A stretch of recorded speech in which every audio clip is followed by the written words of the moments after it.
Hello everyone, स्वागत है आपका एक और नए सेशन के अंदर। तो बच्चों, आज हम क्लास 12 अकाउंट्स का सीबीएसई के द्वारा लेटेस्ट इशूड सैंपल पेपर करने वाले हैं। हर एक क्वेश्चन को हम डिटेल में डिस्कस करेंगे कि क्या क्वेश्चन कहता है और किस तरीके से हमको सॉल्व करना है। क्वेश्चन करते समय दो तीन बातों का ध्यान में रखेंगे कि कौन से क्वेश्चन टिपिकल आ रहे हैं, कौन से क्वेश्चन ईजी आ रहे हैं, कौन से चैप्टर को अब हमको इन डेप्थ पढ़ने की जरूरत है और कौन से चैप्टर हैं जो ऊपर ऊपर से कर जाएंगे तो भी हमारा काम चल जाएगा। तो चलिए बच्चों, स्टार्ट करते हैं बिना टाइम को वेस्ट करे। तो सबसे पहले आपकी स्क्रीन पे जो सैंपल पेपर दे रखा है उसकी जनरल इंस्ट्रक्शंस को एक बार जरा हम अच्छे से पढ़ लेते हैं। तो क्या कह रहे हैं general instructions? This question paper comprises of 3 parts, part 1, part 2 and part 3। Okay, 3 parts हैं और टोटल कितने 9 क्वेश्चंस हैं? 69 क्वेश्चंस है। Part 1 is compulsory for all candidates and part 2 analysis of financial statement and part 3 computerized accounting. You have to attempt only one of the given options. मतलब क्या है बच्चों? Part 1 compulsory और part 2 और part 3 में कोई सा भी आपको एक करना है और आप पार्ट 2 करने वाले हो। पार्ट 3 आप नहीं करने वाले क्योंकि पार्ट 3 आपको पढ़ाया ही नहीं गया है। तो हम करने वाले हैं part 1 and part 2।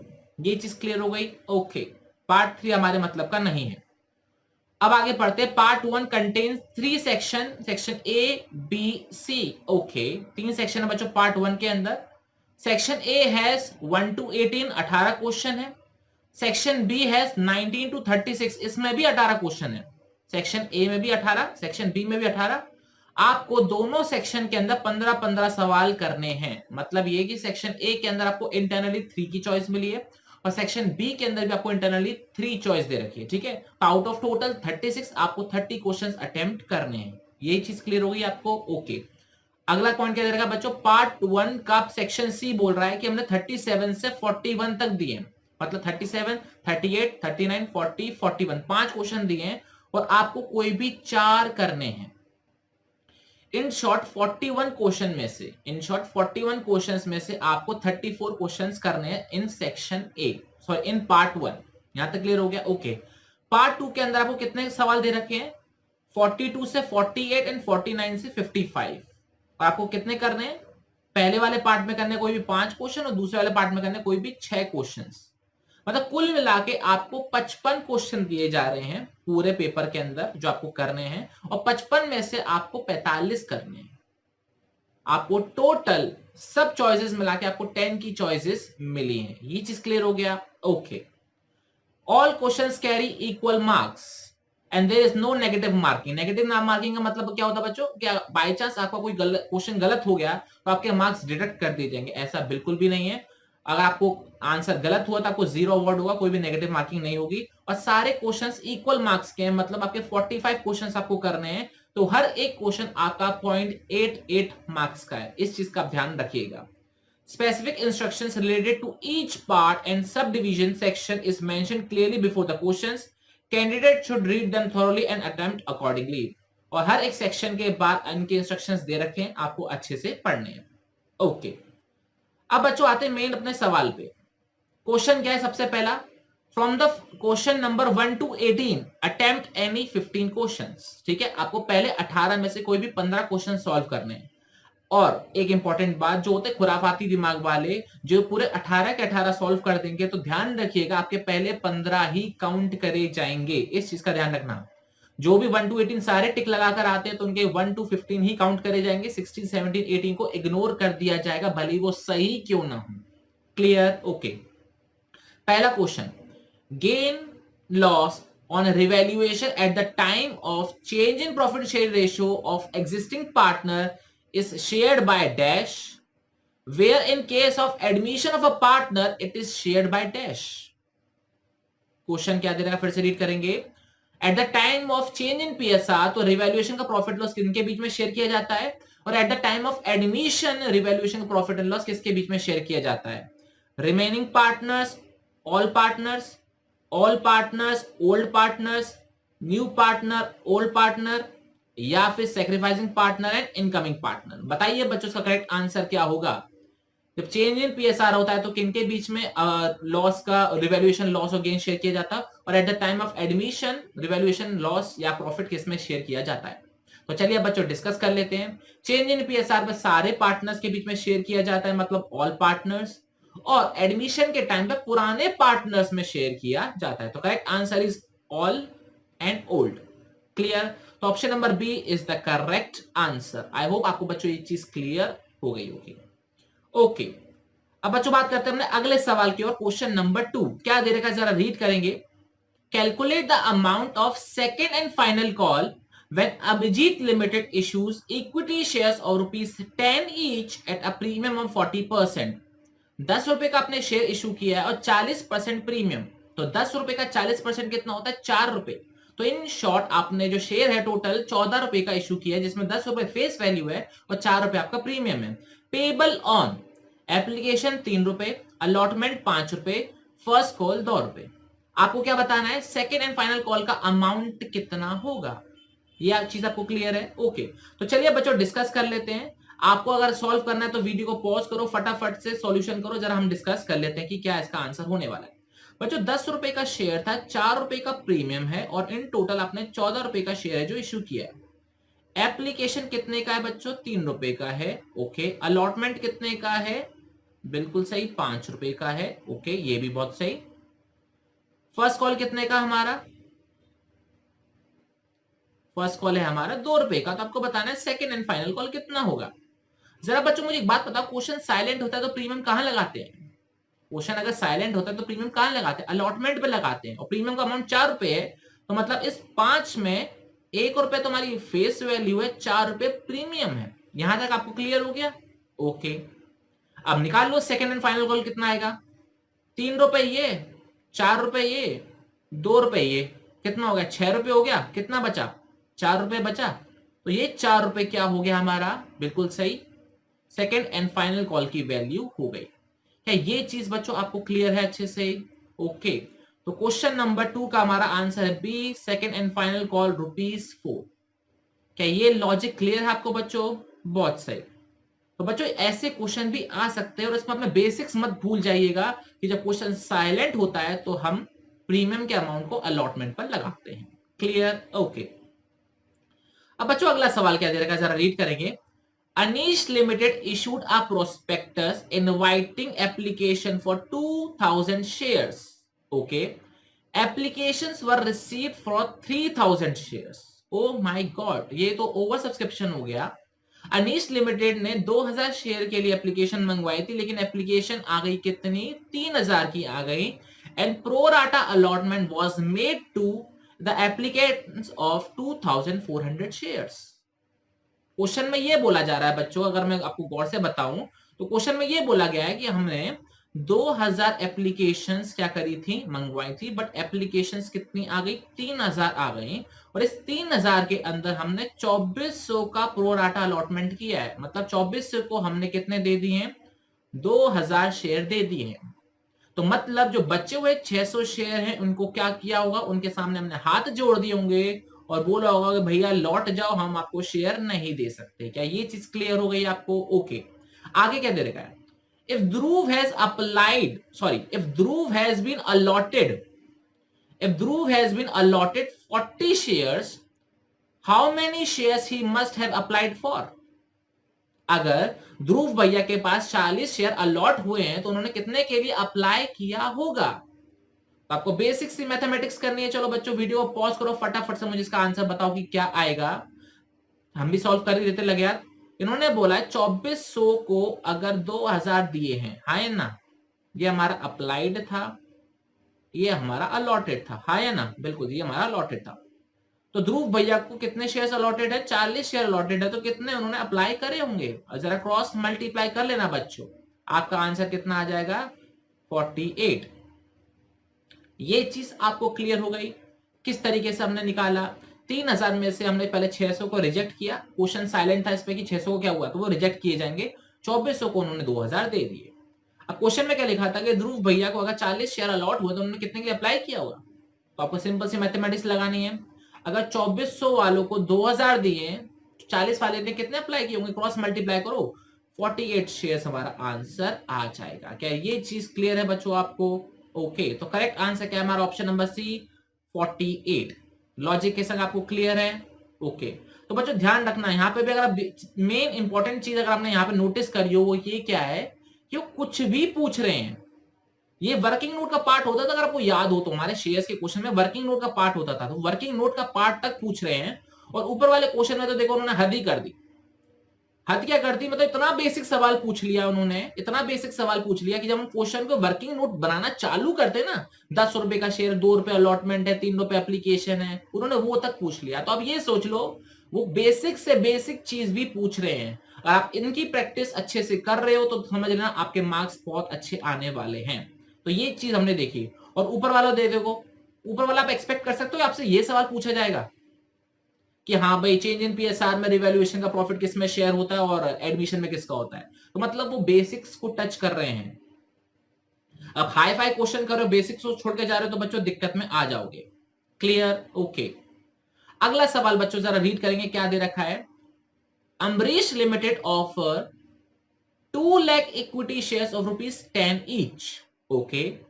Of these, 1,98,000 shares were subscribed. Okay, 1,98,000 share subscribe हुए हैं, मतलब हमारा अंडर सब्सक्रिप्शन हुआ है। The amount was payable as ₹3 application, okay, ₹4 allotment, okay, and balance on first call. तो बैलेंस कितना बचा? ₹3 बचा। हाई है ना, यहां तक क्लियर? ओके।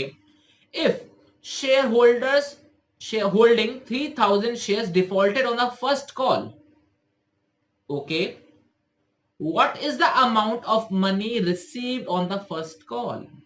आपको ये बताना है। क्वेश्चन क्या बोला जा रहा है कि 2 लाख इक्विटी शेयर हमने इशू करे थे, 1,98,000 शेयर सब्सक्राइब हो गए, एप्लीकेशन ₹3 थी, अलॉटमेंट ₹4 थी, बैलेंस हमारा फर्स्ट कॉल था। फर्स्ट कॉल पे बैलेंस कितना है? ₹3 आया। वो ये पूछ रहे हैं, अगर शेयर होल्डर ने, जिसके पास 3,000 शेयर है, उसने फर्स्ट कॉल नहीं दी है, तो बताइए एक्चुअल में फर्स्ट कॉल में अमाउंट कितना रिसीव हुआ होगा। बेसिक सी चीज इन्होंने पूछी है और बेसिक से हम इसको सॉल्व कर देंगे।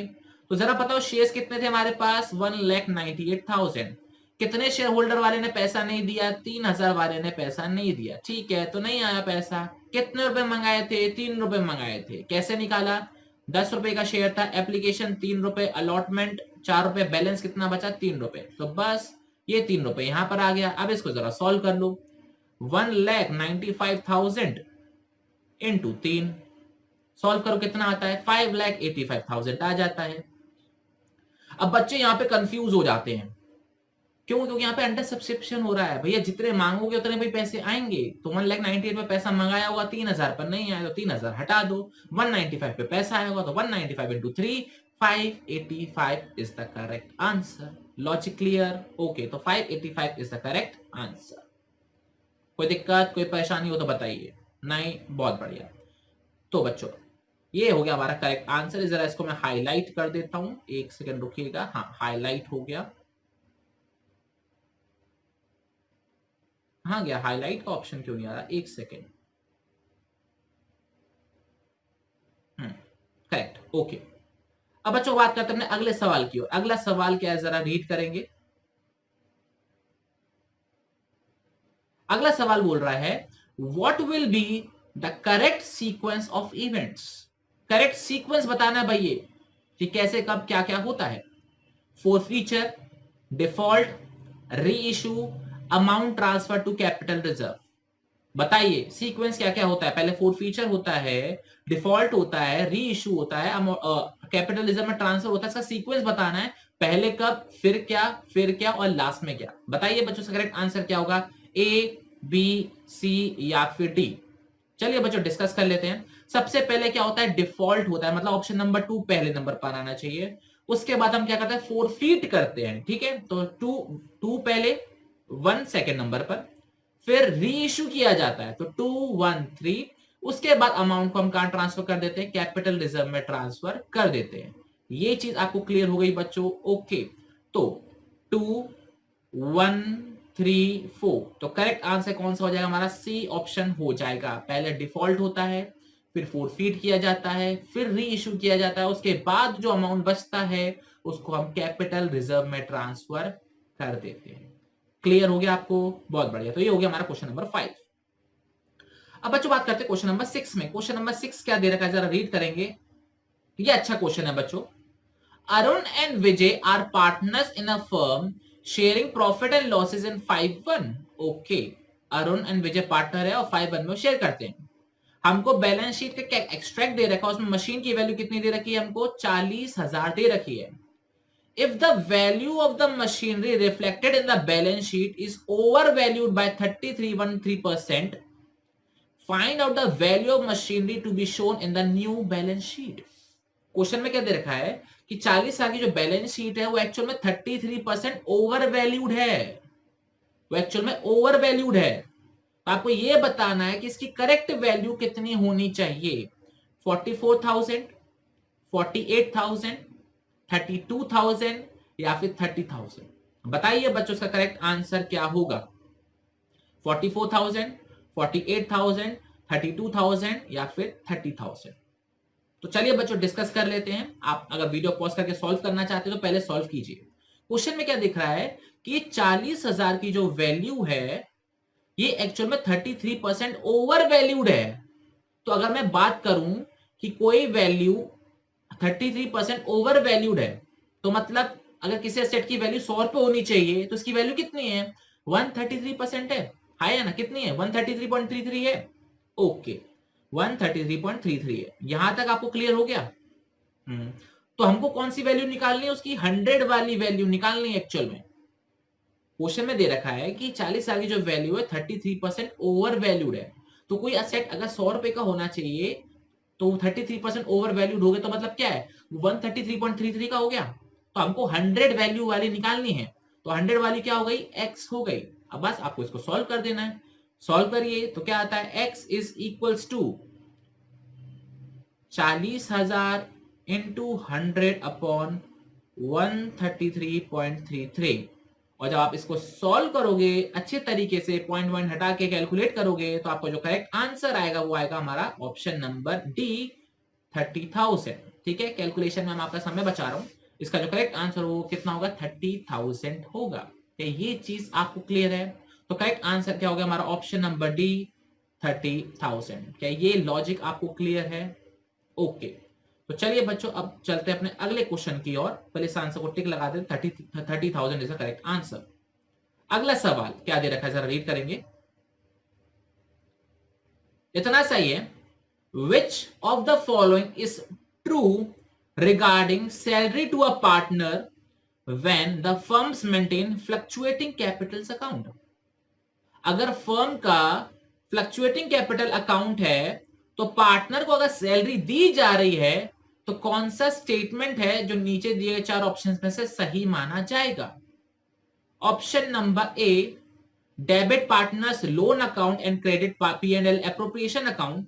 Option number B, debit P&L account and credit partners capital account. C, P&L appropriation to partner current account. या फिर D, P&L appropriation to partners capital account. बताइए बच्चों, अगर फर्म्स के कैपिटल अकाउंट फ्लक्चुएटिंग है तो सैलरी टू पार्टनर की general entry क्या होगी? Partner loan to P&L appropriation, P&L to partners capital, P&L appropriation to partners current, या फिर P&L appropriation to partners capital account. बताइए बच्चों इसका करेक्ट आंसर क्या हुआ, ए, बी, सी या फिर डी? तो चलिए डिस्कस कर लेते हैं। तो सबसे पहले आपको एक चीज बता देनी चाहिए, अगर पार्टनर्स के कैपिटल अकाउंट फ्लक्चुएटिंग है तो हमारा सिर्फ एक अकाउंट बनता है, वो है पार्टनर्स कैपिटल अकाउंट। और सैलरी क्या है, एप्रोप्रिएशन है। तो जनरल एंट्री क्या हुई, P&L appropriation account debit to partners capital account. That means our correct answer is option number D. क्या ये चीज आपको क्लियर हो गई? ओके, अगला सवाल, at the time of reconstitution of partnership firm, at the time of reconstitution of partnership firm, recording of an unrecorded liability will lead to। आपका partnership का रिकॉन्स्टिट्यूशन हो रहा है। रिकॉन्स्टिट्यूशन का मतलब क्या होता है, change in PSR, admission, retirement या डेथ, इनमें से कोई चीज हो रही है। और उस केस में अगर आप कोई अनरिकॉर्डेड लायबिलिटी को रिकॉर्ड करते हो तो उससे क्या होगा, पार्टनर्स को फायदा होगा, पार्टनर्स को नुकसान होगा, ना फायदा होगा ना नुकसान होगा, या फिर कुछ भी नहीं होगा? बताइए बच्चों इसका करेक्ट आंसर क्या है। आप एक अनरिकॉर्डेड लायबिलिटी को रिकॉर्ड कर रहे हो। तो चलिए बच्चों डिस्कस कर लेते हैं। और हम किसी लायबिलिटी को अगर रिकॉर्ड कर रहे हैं तो फ्यूचर में पे करनी पड़ेगी, और फ्यूचर में पे करनी पड़ेगी तो मतलब फायदा होगा या नुकसान होगा? नुकसान होगा। तो इसका करेक्ट आंसर होगा option number B, loss to existing partners. क्या ये चीज आपको क्लियर हुई बच्चों? ओके अब बच्चों बात करते हैं क्वेश्चन नंबर 9 की। क्वेश्चन नंबर 9 क्या दे रखा है, जरा रीड करेंगे अच्छे से। EFG are partners in a firm sharing profit in the ratio of 3:3:2। तीन पार्टनर है EFG और उनका प्रॉफिट शेयर रेशियो कितना है 3:3:2, मतलब 3/8, 3/8 और 2/8। According to the partnership agreement, G is to get a minimum of 80,000 as a shares of profit every year। G को कितना दिया जाएगा? मिनिमम 80,000 दिया जाएगा। And any deficiency on this account is to be personally borne by E। और by chance अगर G को 80,000 नहीं मिलते हैं तो जितना भी कमी पड़ेगी वो पर्सनली E देगा। The net profit for the year ended 31st March 2021 amounted to rupees 3,12,000। Calculate the amount of deficiency to be borne by E। तो क्वेश्चन ये बोल रहा है कि 3,12,000 का प्रॉफिट हुआ है, प्रॉफिट डिस्ट्रीब्यूट करो, और कोई कमी पड़ती है तो प्लीज बताइए कि ई ने अपनी जेब से कितना दिया होगा। क्लियर? तो जरा बच्चों कैलकुलेट कर लेते हैं। 3,12,000 का जी को कितना शेयर जाना है? 2/8 जाना है। क्या ये चीज क्लियर है? तो करते हैं, ये गया 1 से गया, ये गया 4 से गया, यहां तक क्लियर। अब जरा डिवाइड कर लेते हैं, ये कितनी बार गया? 4 7 जा 28, कैरी 3, फिर आगे हमारा 232, फिर गया 8। तो 78,000 हम किसको दे रहे हैं? जी को दे रहे हैं। बट जी को देना कितना था? 80,000 देना था। तो 2,000 की क्या हो गई बच्चों? डेफिशिएंसी हो गई। और ये किसने दी होगी? ई ने दी होगी। तो करेक्ट आंसर क्या हो गया हमारा? Option number D, 2,000। क्या ये लॉजिक क्लियर है आपको इस चीज का? ओके तो चलिए बच्चों इसको करते हैं क्लियर और आंसर को लगाते हैं हम अपना छोटा सा टिक। तो correct answer is option number D, 2000। Logic के संग आपको क्लियर है? ओके अगला सवाल बच्चों क्या दे रखा है, जरा रीड करेंगे। बड़ा ही बढ़िया सवाल है। At the time of admission of a partner what will be the effect of the following information. नया पार्टनर आ रहा है। Balance in workman compensation reserve is 4,000। Okay reserve में कितने पड़े हुए हैं? 40,000 रुपए पड़े हुए हैं। और क्लेम कितना आ गया? 45,000 का आ गया, मतलब क्लेम ज्यादा आ गया। रिजर्व था 40,000 का बट क्लेम आ गया 45,000 का। तो ऐसी सिचुएशन में क्या किया जाएगा? 45,000 will be debited to partners capital account, 40,000 will be debited to revaluation account, 5,000 will be debited to revaluation account, या फिर 5,000 will be credited to revaluation account. तो बताइए बच्चों इसका करेक्ट आंसर क्या होगा? रिजर्व में 40,000 पड़े थे, कॉम्पनसेशन 45,000 का पे करना है, तो क्या होगा? 45 करेंगे पार्टनर्स कैपिटल अकाउंट में डेबिट, या 40 को करेंगे डेबिट रिवैल्यूएशन अकाउंट में, 5,000 करेंगे रिवैल्यूएशन में डेबिट, या फिर 5,000 क्रेडिट करेंगे रिवैल्यूएशन अकाउंट में। जल्दी से बता दो बच्चा इसका करेक्ट आंसर क्या होगा? ए, बी, सी या फिर डी? तो चलिए बच्चों डिस्कस कर लेते हैं। बच्चों रिजर्व में ऑलरेडी कितने पड़े हुए हैं? 40,000 पड़े हैं। तो 45,000 की मांग हुई है, तो 40,000 कहां से देंगे? रिजर्व से ही देंगे। बचे कितने एक्स्ट्रा? 5,000। तो वो 5,000 का हो गया, क्या हो गया हमको? नुकसान हो गया। और एडमिशन के टाइम पे जब कोई नुकसान होता तो वो कहां जाता है? रिवैल्यूएशन अकाउंट में जाता है। और रिवैल्यूएशन में कहां जाता है? डेबिट साइड या क्रेडिट साइड? डेबिट साइड जाता है, क्योंकि नुकसान डेबिट किया जाता है। तो करेक्ट आंसर क्या हो गया? जो 5,000 एक्स्ट्रा देने पड़ रहे हैं वो हम रिवैल्यूएशन अकाउंट में क्या कर देंगे? डेबिट कर देंगे। क्या ये लॉजिक आपको क्लियर है? तो correct answer is option number C, rupees 5,000 will be debited to revaluation account. Clear? Okay अगला सवाल क्वेश्चन नंबर 11 क्या दे रखा है, जरा रीड करेंगे। In the absence of partnership deed, partnership deed नहीं है, a partner is entitled to an interest on the amount of additional capital advanced by him at the rate of। अगर partnership deed अगर नहीं है तो अगर किसी पार्टनर ने कैपिटल इंट्रोड्यूस करी है तो उसे कितने परसेंट ब्याज दिया जाएगा?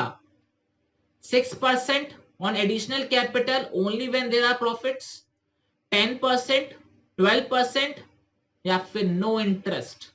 बताइए बच्चों इसका करेक्ट आंसर क्या होगा? ए, बी, सी या फिर डी? 6% इंटरेस्ट दिया जाएगा जब प्रॉफिट होगा, 10% दिया जाएगा, 12% दिया जाएगा या फिर कुछ भी नहीं दिया जाएगा? ए, बी, सी या फिर डी? जल्दी से बताइए, पार्टनरशिप डीड नहीं है। तो चलिए बच्चों डिस्कस कर लेते हैं। और जो भी बच्चे 6% बोल रहे हैं बच्चों, वो लोन पर होता है और पार्टनर ने लोन दिया है और पार्टनरशिप डीड साइलेंट है, तो हम 6% का क्या देंगे?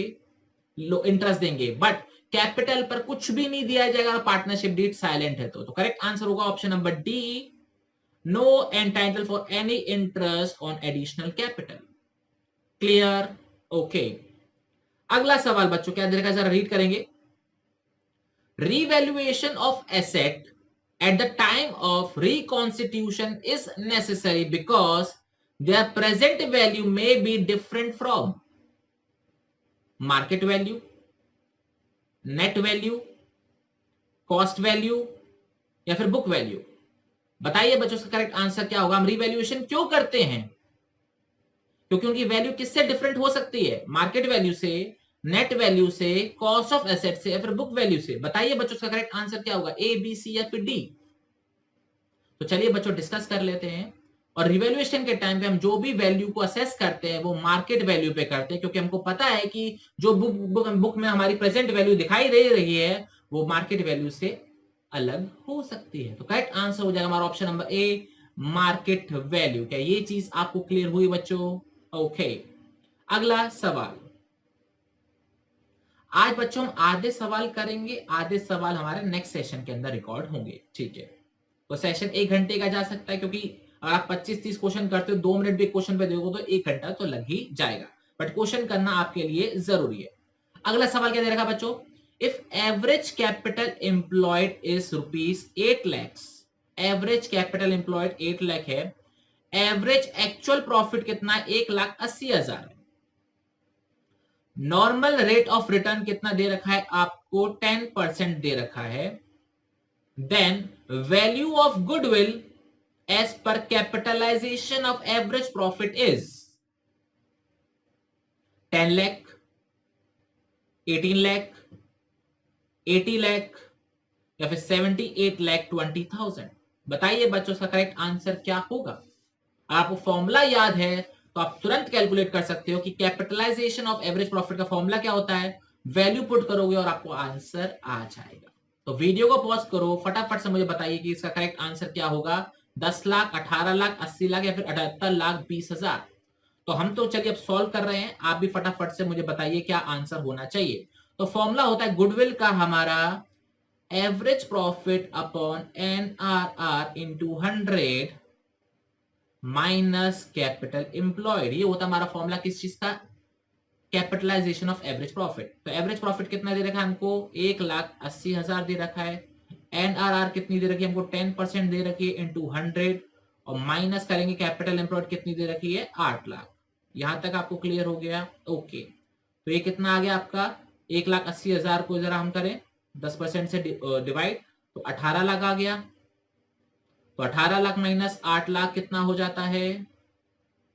10 लाख। तो 10 लाख क्या आ जाएगी हमारी? गुडविल की वैल्यू आ जाएगी। क्या ये चीज आपको क्लियर है? तो ध्यान रखिएगा, आपको गुडविल का फॉर्मूला याद होगा तो क्वेश्चन आपके लिए मजाक बन जाएगा, और आपको फॉर्मूला याद नहीं होगा तो भैया टाइम टाइम फिस हो जानी है। क्लियर? तो correct answer is option number A, 10 lakhs। Logic clear? Okay. तो चलिए बच्चों टिक लगा देते हैं 10 lakhs पे आंसर। ओके। अगला सवाल जरा रीड करते हैं। In which of the following situation companies act 2013 allows for issue of shares at discount? नीचे दी गई कौन सी सिचुएशन के अंदर कंपनीज एक्ट में अलाउ किया गया है कि आप शेयर्स को डिस्काउंट पे इशू कर सकते हैं? जब आप शेयर्स को करते हैं issue to vendor, issue to public, issued as sweat equity या फिर नन ऑफ द अबव। बताइए बच्चों इसका करेक्ट आंसर क्या होगा? ए, बी, सी या फिर डी? जल्दी से बताइए इसका करेक्ट आंसर क्या होगा? ए, बी, सी या फिर डी? तो चलिए बच्चों डिस्कस कर लेते हैं। बच्चों वेंडर को हम शेयर डिस्काउंट पे इशू कर सकते हैं? नहीं। पब्लिक को कर सकते हैं? नहीं। सेट इक्विटी को कर सकते हैं? यस। स्वेट इक्विटी का मतलब क्या होता है कि आपकी कोई कंपनी का एम्प्लॉय है, वो मेहनत कर रहा है आपके लिए, तो आपने उसको बोला कि ले बेटा ले, शाबाशी के तौर पे शेयर्स ले ले, वो भी मार्केट प्राइस से कम में। तो इस चीज में हम डिस्काउंट पर शेयर को इशू कर सकते हैं। क्लियर? ओके। अब बच्चों बात करते हैं अगले सवाल की, क्वेश्चन नंबर 15। क्वेश्चन नंबर 15 क्या दे रखा है जरा रीड करेंगे। As per section 52 of companies act 2013 security premium reserve can not be utilized for.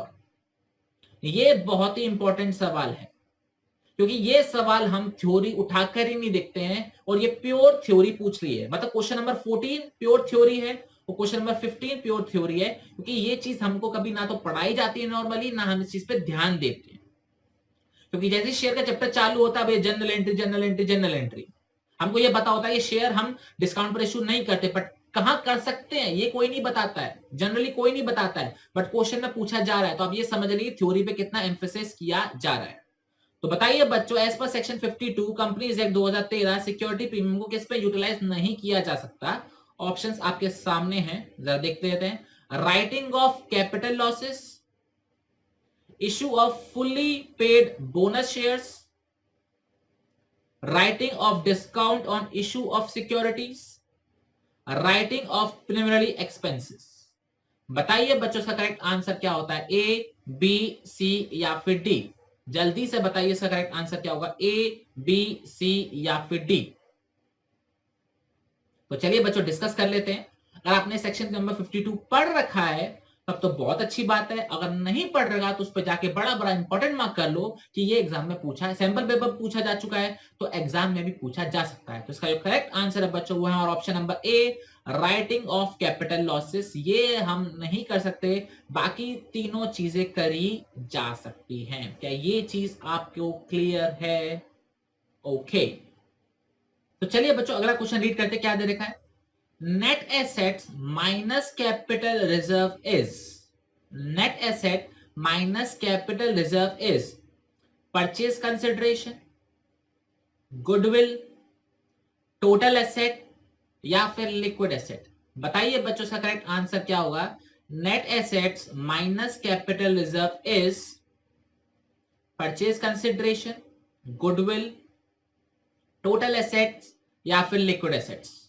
अगर आपने issue of share for consideration other than cash या फिर issue of debenture for other consideration other than cash कर रखा है तो आप इसका आंसर चुटकियों में बता सकते हैं। Net asset minus capital reserve क्या होता है, purchase consideration, goodwill, total asset या फिर लिक्विड एसेट्स।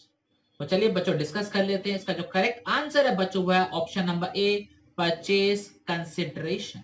वो परचेज कंसिडरेशन होती है net asset minus capital reserve. Net asset का मतलब क्या होता है कि टोटल एसेट्स कितने के आ रहे हैं, कैपिटल रिजर्व का मतलब होता है कितने का प्रॉफिट हो गया खरीदने पर, कितना आ रहा है, कितने का प्रॉफिट हो गया खरीदने पर, तो इसका डिफरेंस कितना हो जाएगा, जितना हमने पे किया होगा। मतलब ऑप्शन नंबर ए, परचेज कंसिडरेशन। क्या ये चीज आपको क्लियर हो गई बच्चों? बहुत बढ़िया।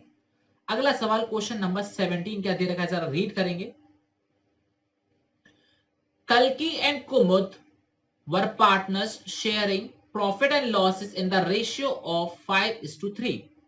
On 1st April 2021, they admitted Kostu as a new partner and the new ratio decided is 3:1. पहले था 5/8, 3/8, अब क्या हो गया है 3/6, 2/6 and 1/6. Clear? Goodwill of the firm is valued at 3,60,000. ये भी चीज क्लियर है। Kaustubh could not bring any amount for goodwill. Kaustubh भैया ने हाथ जोड़ दिए कि मेरे पास 1 रुपया भी नहीं गुडविल के लाने के लिए। Amount of goodwill share to be credited to कल्की and Kumud's account will B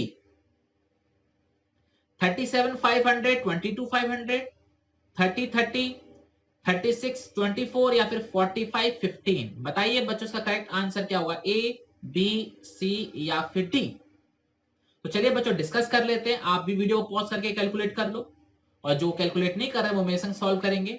बच्चों क्वेश्चन में दे रखा है दो पार्टनर थे, 5-3 के अंदर एक नया पार्टनर आ गया, 3:1 का रेशियो हो गया। गुडविल है फर्म की कितनी, 3,60,000। तो सबसे पहले ये निकालो कि नए पार्टनर की गुडविल का अमाउंट कितना होना चाहिए। तो नया पार्टनर फर्म की गुडविल है 3,60,000 की, और नए पार्टनर का शेयर है 1/6, तो भैया 60,000 की तो नए पार्टनर की क्या हो गई, गुडविल हो गई।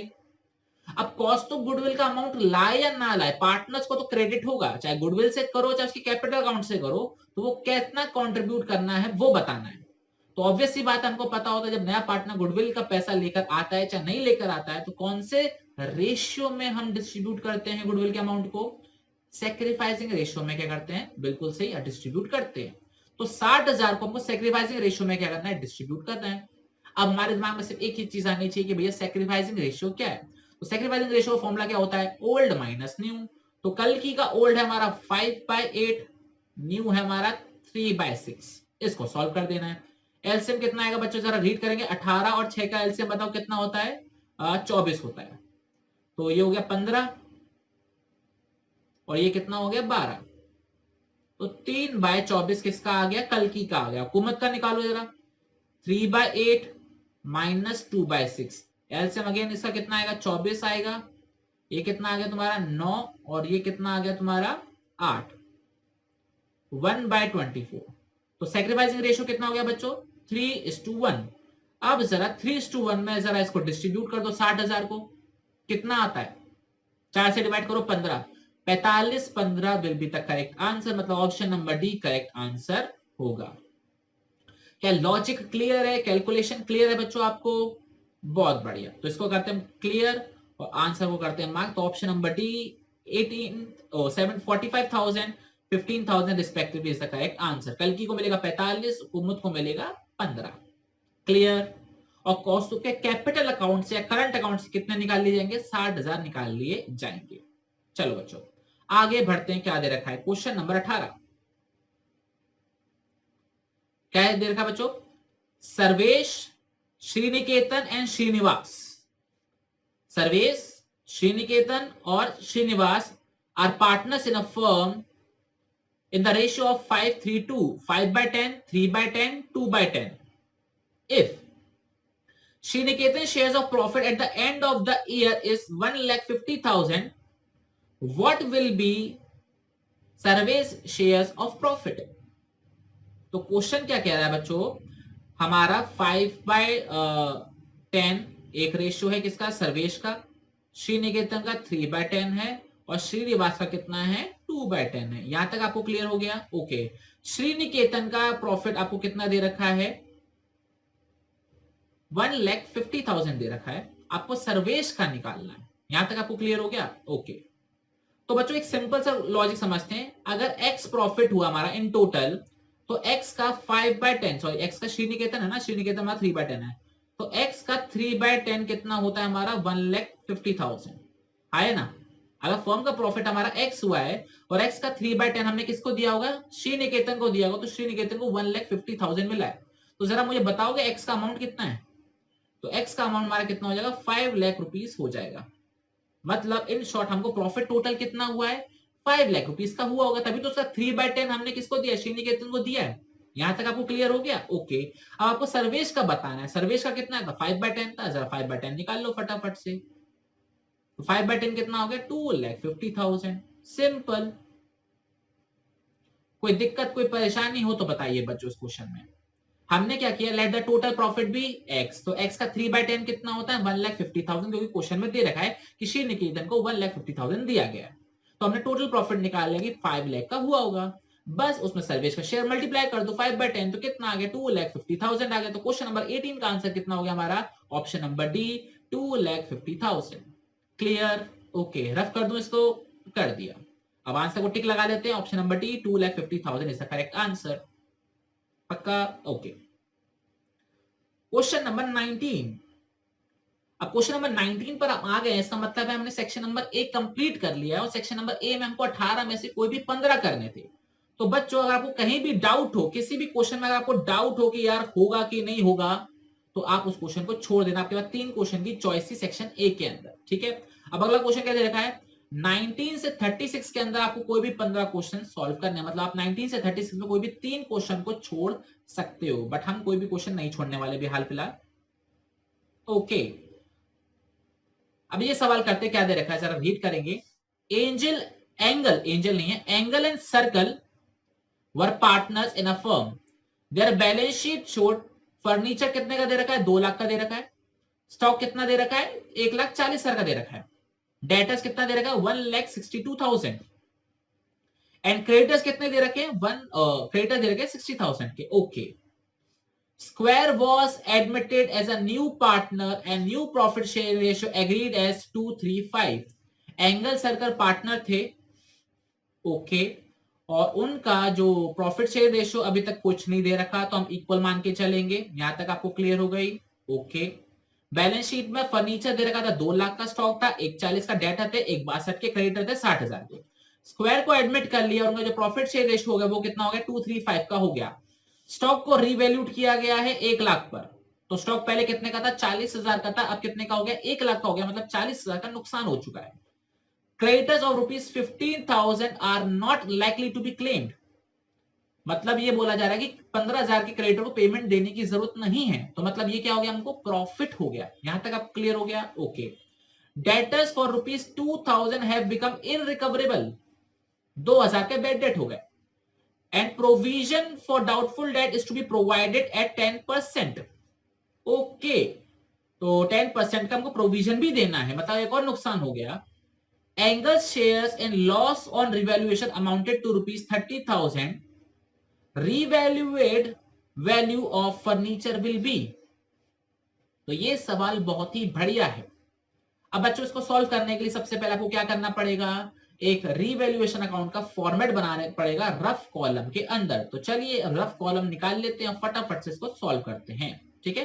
तो बच्चों हमने बना लिया रफ कॉलम, किस चीज का, रीवैल्यूएशन अकाउंट का। अभी क्वेश्चन में हमने एक चीज देखी थी कि स्टॉक हमारा 140 का था और अब 1 लाख वैल्यू हो गई, तो स्टॉक हमारा नुकसान हो गया। तो यहां पे लिखेंगे टू स्टॉक 40,000। यहां तक क्लियर हो गया आपको, ओके। हमने देखा था कि हमारे क्रेडिटर्स कम हो गए थे, तो क्रेडिटर्स कम हो गए तो प्रॉफिट होगा, प्रॉफिट होगा तो क्रेडिट साइड में लिखेंगे। तो क्रेडिटर्स हमारे 15,000 के कम हो गए थे, तो हमने 15,000 के प्रॉफिट्स को भी क्या कर दिया, कम कर दिया। बैड डेट हो गए थे हमारे, तो डेटर को कम करेंगे 2,000 से। यहां तक क्लियर, ओके। 2,000 से हमने ये भी कम कर दिए। फिर हमको प्रोविजन भी बनाना था। अब बच्चों यह प्रोविजन का अमाउंट जो है वो इंपॉर्टेंट है।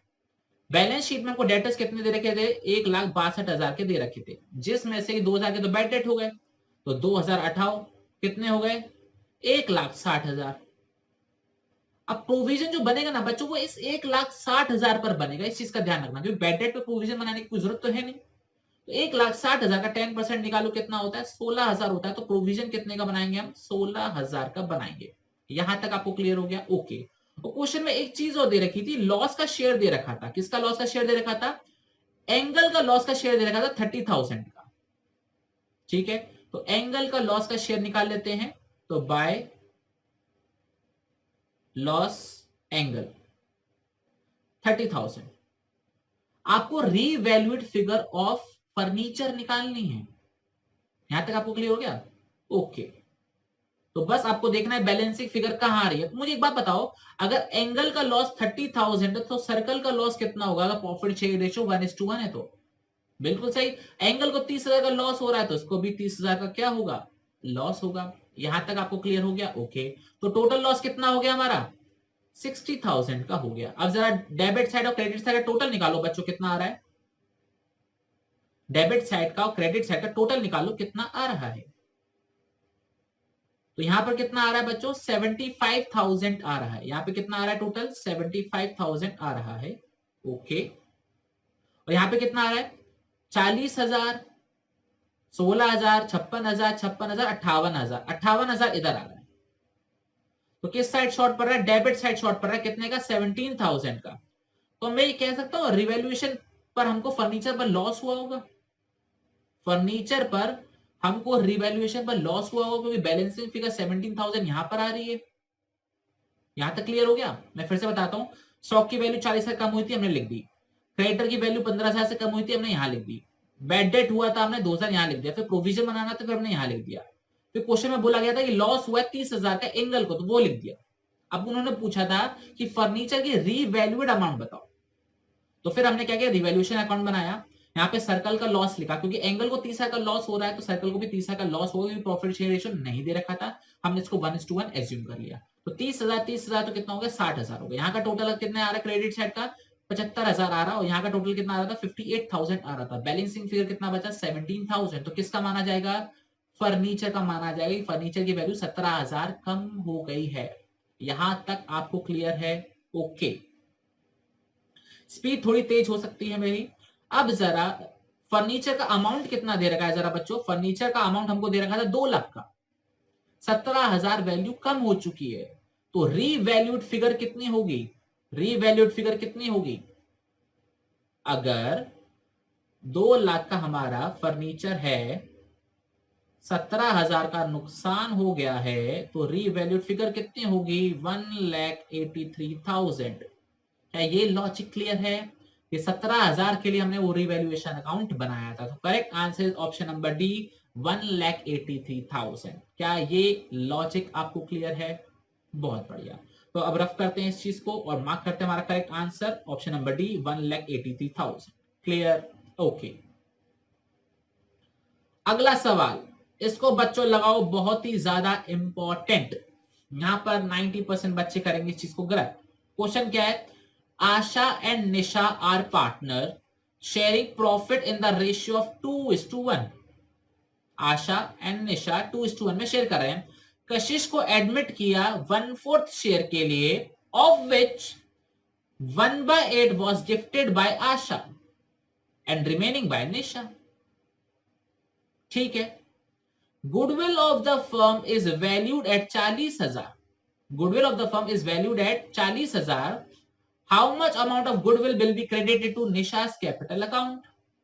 अब सिंपल वर्ड्स में बोलते हैं, आशा निशा पार्टनर है, प्रॉफिट शेयर रेशियो 2:1 है, कशिश आ रहा 1/4 शेयर के लिए, जिसमें से 1/8 आशा ने दिया, बचा हुआ निशा ने दिया। गुडविल फर्म की कितनी वैल्यू हुई है? 40,000 वैल्यू हुई है। तो ये बताइए निशा के कैपिटल अकाउंट में कितना पैसा दिया जाएगा? तो चलिए बच्चों इसको करते हैं हम सॉल्व। कैसे सॉल्व करेंगे? सर गुडविल की वैल्यू है 40,000 रुपए, कशिश की गुडविल का वैल्यू कितना होगा? 1/4। 1/4 के हिसाब से कशिश भैया पैसे लेकर आएंगे, 10,000 रुपए लेकर आएंगे, और ये 10,000 किसको दिए जाएंगे? आशा जी को दिए जाएंगे और निशा जी को दिए जाएंगे। वो भी किस रेशियो में दिए जाएंगे? सैक्रिफाइसिंग रेशियो में दिए जाएंगे। यहां तक आपको क्लियर हो गया? ओके। अब आपको क्या निकालना है? सैक्रिफाइसिंग रेशियो निकालना है। तो एक बात बताइए, 1/4 शेयर के लिए वो आ रहा है, और 1/4 में से 1/8 अगर हमारी आशा जी दे रही हैं, तो बचा हुआ निशा जी कितना देंगी? अगर 1/4 में से 1/8 आशा जी ने दिया है, तो निशा जी ने कितना दिया हुआ? Balancing amount. कितना दिया? बैलेंसिंग अमाउंट ही तो दिया होगा। तो 1/4 माइनस 1/8 यही तो दिया होगा। अगर एक सिंपल वर्ड्स में पूछ रहा हूं, अगर कशिश को 10 रुपए दिए जा रहे हैं, अगर कशिश को 10 रुपए दिए जा रहे हैं, आशा ने 3 रुपए दिए, तो निशा ने कितने दिए होंगे? 7 रुपए दिए होंगे। 7 कैसे निकाला? 10 माइनस 3। तो वही चीज मैंने यहां पर लिखी है। अगर हमारी जो कशिश भैया है वो 1/4 शेयर के लिए आ रहे हैं, जिसमें 1/8 आशा ने दिया है, तो निशा ने कितना दिया होगा? Balancing amount. बैलेंसिंग कैसे निकाला? 1/4 माइनस 1/8। जरा सॉल्व कर लो, एलसीएम कितना आ रहा है? 8 आ रहा है, 2 माइनस 1, तो 1/8 भी किसने दिया है? निशा जी ने दिया है। यहां तक आपको क्लियर हो गया? तो 1/8 आशा ने दिया, 1/8 निशा ने दिया, तो 1/8 सैक्रिफाइसिंग रेशियो भी कितना हो गया? 1:1 हो गया। यहां तक क्लियर? अब जरा 10,000 को 1/1 में डिवाइड कर दो, कितना आ गया? 5,000। 5,000। तो करेक्ट आंसर भी कितना हो गया हमारा? 5,000 हो गया। क्या ये लॉजिक आपको क्लियर है? तो correct answer is option number C, 20,000। Clear? Okay. इसको नोट करना चाहो तो नोट कर लो, स्क्रीनशॉट ले लो फटाफट से। ले लिया? बहुत बढ़िया। अब इसको हम कर रहे हैं रफ और करते अपने answer mark, option number B 5,000। Clear? Okay. तो बच्चों आज के लिए हम इतना ही रखेंगे यहाँ पे क्वेश्चन नंबर 20 तक, क्योंकि सेशन बहुत लेंथी हो जाएगा एंड आई डोंट वांट कि कोई भी बोर हो जाए सॉल्व करते समय। तो आज के लिए सिर्फ इतना ही रखेंगे इस सेशन के अंदर। अगले सेशन के अंदर हम बाकी के क्वेश्चंस को सॉल्व करेंगे, जिससे हमारा मूड भी बना रहे हो। क्वेश्चन भी हमने एक एक हमने सॉल्व भी कर लिया, कैलकुलेट भी कर लिया और हमने एनालाइज भी कर लिया। तो आपसे मुलाकात होती है अब अगले सेशन के अंदर। ठीक है? टिल देन अपना बहुत ख्याल रखिए और पढ़ते रहिए। जय हिंद, जय भारत, टाटा बाय बाय।